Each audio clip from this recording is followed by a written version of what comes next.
I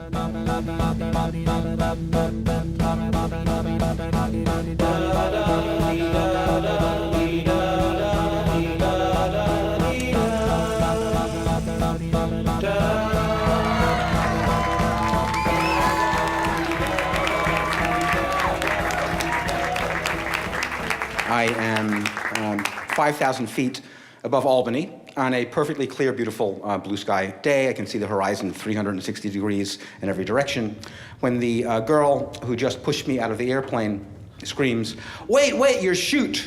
The reason I was there, I wound up there, was that I found myself suddenly and unexpectedly in my 40s.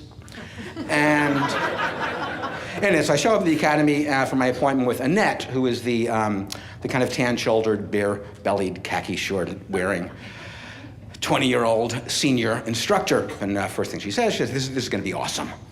And then she puts her arm through mine and takes me into the office/lean-to with a desk inside. And then she says, she tells me I have pretty eyes. And then she shows me the liability waiver. So I sign a thing, and then she takes me outside for my first 2-hour lesson. And she takes over a blue plastic milk crate and tells me to hop up on it, and I hop up on it, and she says, now jump off of it. And I'm balancing myself on her shoulder because I'm feeling a little bit of vertigo being like 18 inches off the ground. And I jump off, and my feet kick up these two little puffs, these historic puffs of dust. She gives me the thumbs up, like I have the right stuff. And then she says we're going to do a drop and roll. This is the maneuver you do when you hit the ground after you fall out of an airplane.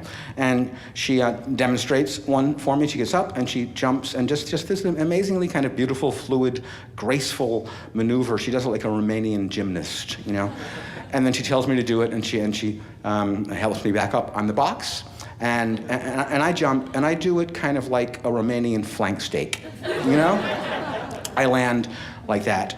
And she helps me up, and she giggles, and she picks the pebbles out of the palms of my hand and says, that's pretty much all there is to it.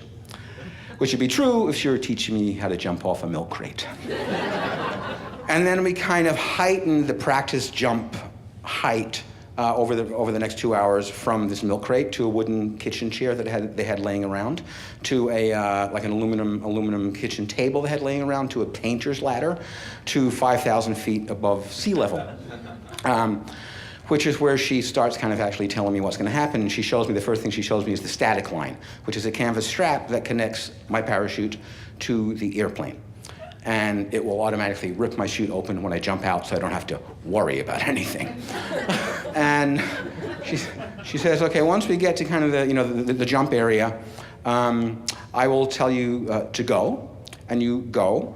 But if you feel like if you're getting cold feet, a little reluctant, a lot of people do it, don't be embarrassed, I will give you a little shove.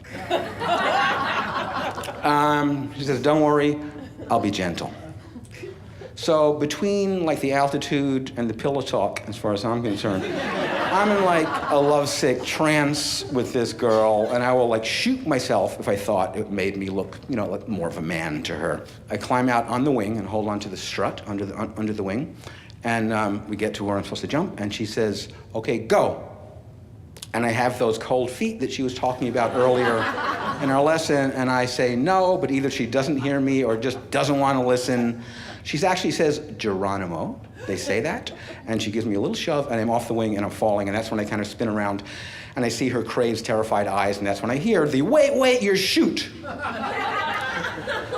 And the kind of like pathetic inadequacy of a 2-hour skydiving lesson kind of really, like it took me longer than that to learn how to knit, you know? And I'm just praying that my life doesn't flash before my eyes and ruin the last couple of moments I have left.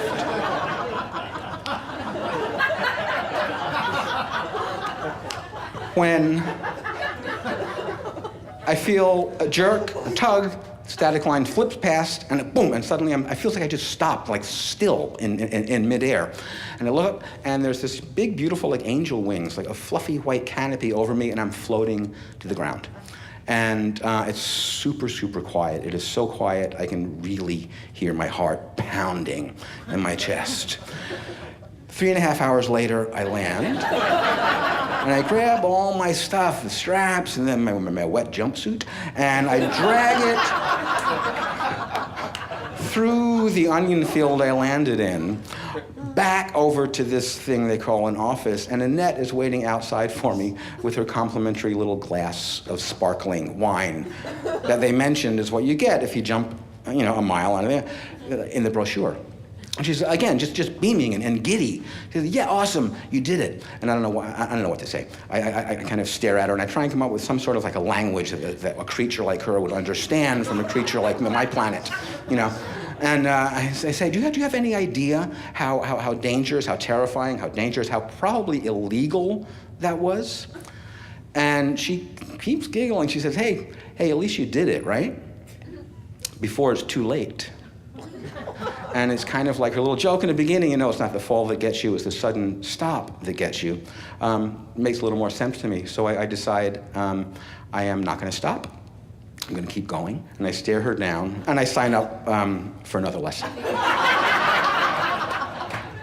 And I drive home with the top down. I never went back, I'm not crazy. I just like talking about this.